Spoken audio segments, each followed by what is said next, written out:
to Keefer's Corner. This is the second episode of the 2022 season after week 2, which was game 1 for the Baltimore Blackhawks. So I'm Jeremy Nygaard, joined by Coach Dan Keefer. Coach, congratulations on victory number 1. Good win against GET last Friday night. Yeah, it was a very good win. Offense looked really good out of the gate. Defense looked really good out of the gate. Your overall impressions on both sides of the ball? You know, I thought it was, for a first game, it was a really good first game. We started fast. We executed pretty well. I thought our special teams, although not perfect, they were I thought strong as well. That's kind of what our group's been doing. We've been practicing well, and I thought for a first game, although there were certainly too many penalties, but I thought we had a nice start. So first possession, we elect to defer. We kick. Touchback. I think that's a huge way to start a game when you can pin a team back in the 20. Now, what I like to see our team say, we'll take the ball, we're going to score. I mean, I like the aggressiveness of that. But 3 and out, we go right down. Mason leads the drive. I think there was a couple penalties like you mentioned. 3 straight 3 and outs on defense. Cal gets the third drive after Mason scored, leads the second score, and then we're there. And then as we get late in the second quarter, we seem to kind of stagnate on offense a little bit. We did. Was that a different look that we were trying to give? Obviously, we're not huddling, right? Yep. Or was it just, the progression of the game where defense started to adjust a little bit, or we're just not hitting our spots, or what was that? Well, I think, one particular 3 and out we had, we threw the ball 3 times. We had 3 incompletes, and that's a very fast possession, and you lose maybe a little bit of rhythm doing that. You gotta, when you're gonna go fast, you have to live with that. Sometimes that's gonna be a thing. You're not gonna score in every single possession, but generally speaking, I was very pleased with how we played offensively. I thought we were physical. Running the ball was good, and obviously we have some weapons, and we were able to throw. I think that makes us hard to defend. And then after the game, when you do player of the game votes, Mason was your player of the game on offense. He had, I believe, 100 and some yards passing, eclipsed 100 yards also on the ground. Offensive line seemed to play well. I think the penalties are mostly procedural on the outside. Is that something with the offense, or is that just a lack of focus on that given play?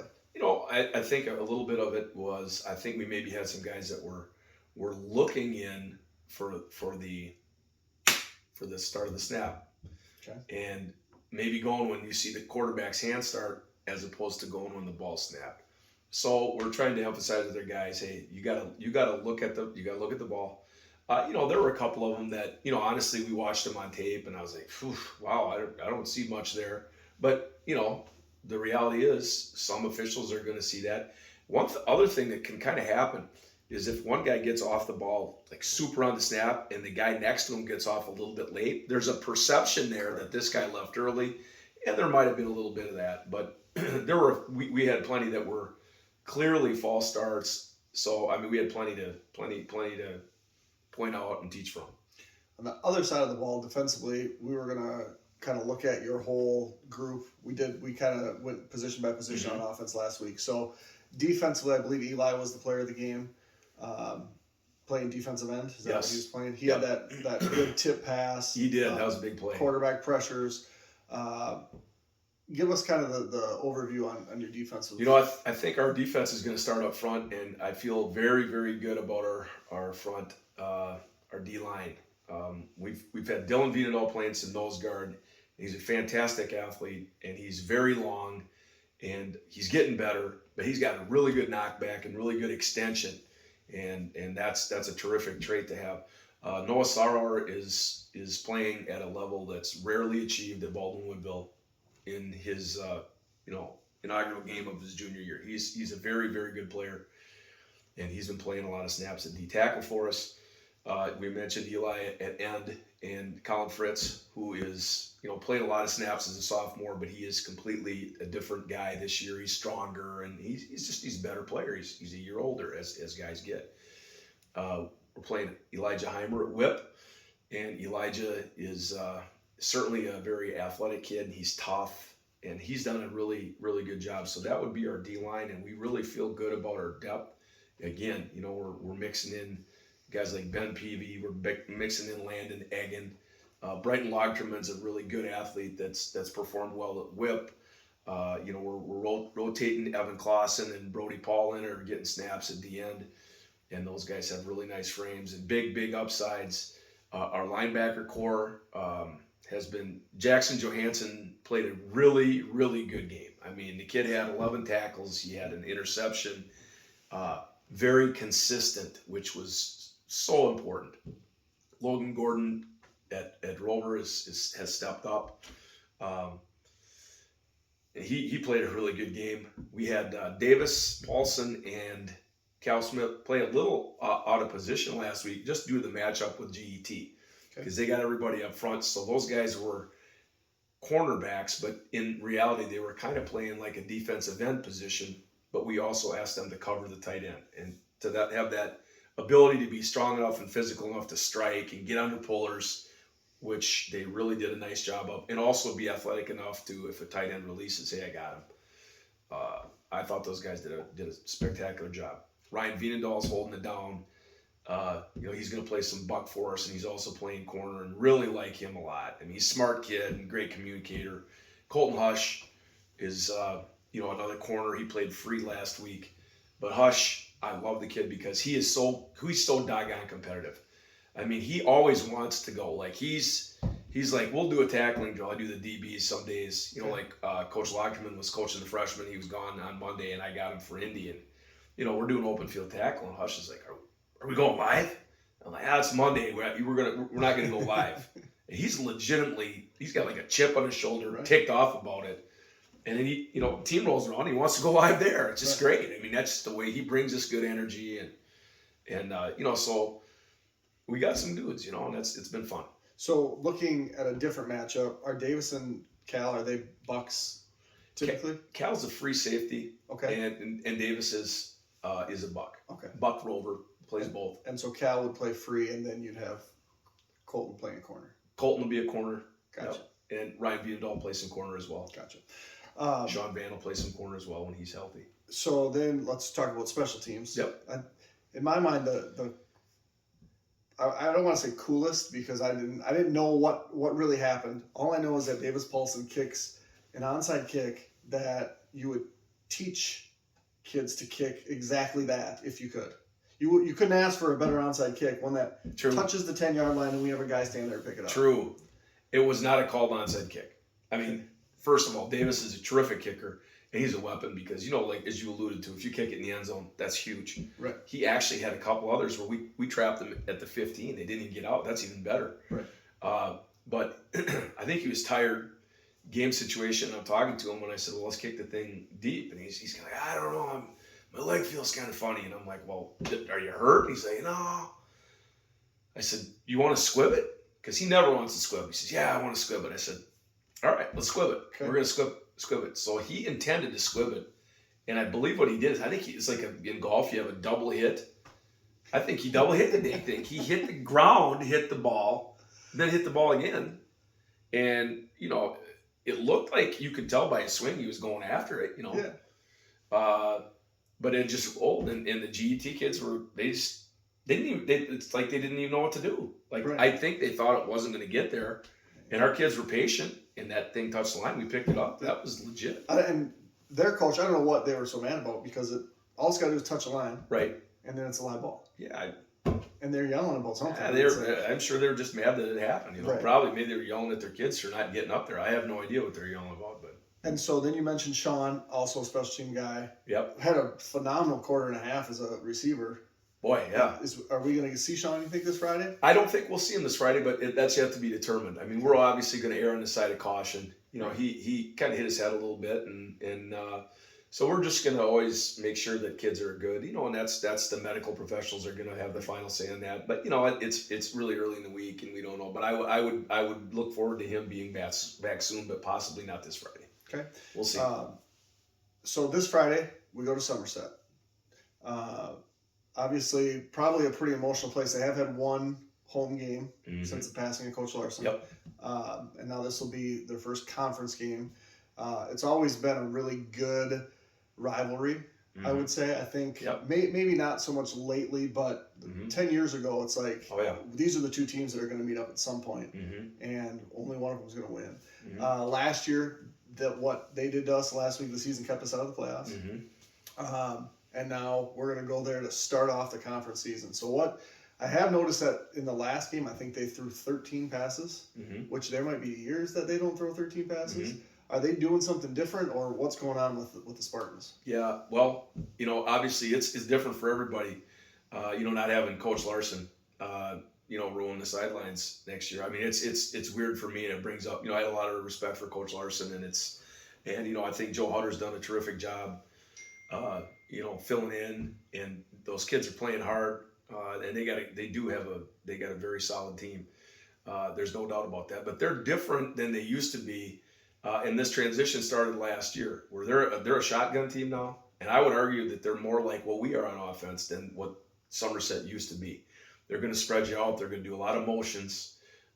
They love to run their quarterback. They have I think his name is Kane Donnelly. Yeah, I think he's a sophomore. He's a sophomore, and he's a really talented kid. He's going to be he's a good one already.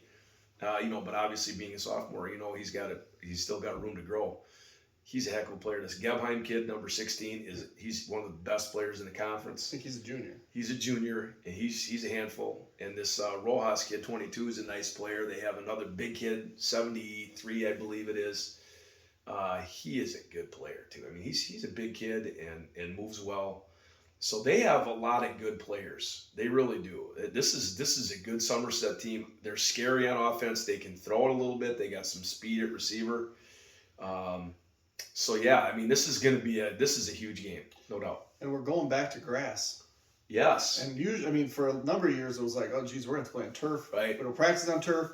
We don't play on turf. Now we're playing a game on turf. Now we practice on turf. Right. We play on turf, and we're going back to natural grass. Do you think they're going to do something shady with let the grass grow a little bit longer and try to slow us down, or maybe? I mean, hey, it's their field. They can do what they want, Right. but they got to play in the same field. So I think if you're faster, you're faster. If you're not, you're not. Right. It's just. We're going to be we'll practice tomorrow on the grass, and that it's important for us to get a feel for doing that. But they've been playing in grass their whole life, so it's not like, hey, let's not make it a bigger deal than it is. The forecast is decent, so we expect the field to be in good shape. So that's great. The field there's always in good shape. It is. They keep that thing excellent, immaculate shape. So JV played at Amery on Monday. How'd that go? Our JV, well, actually, we sent our C squad. Okay.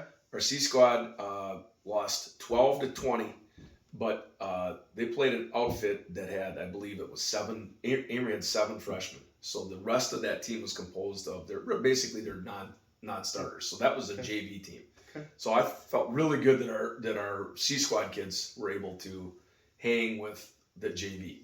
We thought, hey, I mean, these guys are good. We got a really good freshman class, and actually the outcome of that game even bolsters that feeling even more. Absolutely. Because hey, when you're, they had seven freshmen, and we had all freshmen, and we sent a handful of sophomores. So that was impressive, I thought. For sure.